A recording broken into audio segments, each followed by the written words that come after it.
महाड तालुक्यातील सौ परिसरात घडलेल्या दुर्दैवी अपघातात भरधाव स्विफ्ट कारच्या धडकेत 8 वर्षाच्या शरण्या अक्षय दवंडे या चिमुकलीचा जागीच मृत्यू झाला।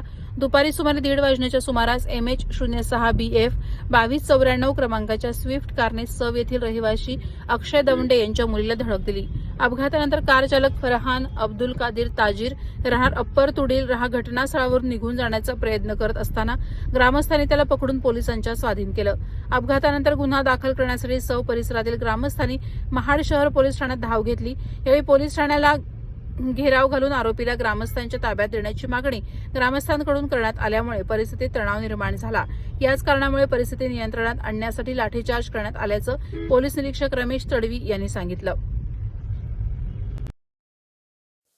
तर 6 वर्षाच्या मुलीला उडवण्यात आलेला आहे। कशा प्रकारे गुन्हा दाखल झाला आणि आपली पुढची तपास काय असणार आहे?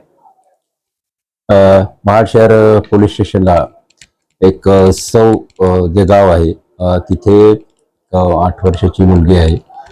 तिच्या विरुद्ध त्याला एक अननोन कारवाल्यांनी उडवलं होतं। मग आम्ही ते CCTV फुटेजच्या आधारे त्याला शोधलेला आहे आणि त्याची गाडी नंबर शोधून तो आरोपीही शोधलेला आहे। तेव्हा पोलीस स्टेशन इथे गुन्हा नोंद केलेली आहे। त्याच्यामध्ये BNSS कलम 106(1) 281 आणि 125 बस मोटर वाहन कायदा 1988 चे 134 आणि 184 प्रमाणे गुन्हा दाखल आहे। पुढील तपास करीत आहोत।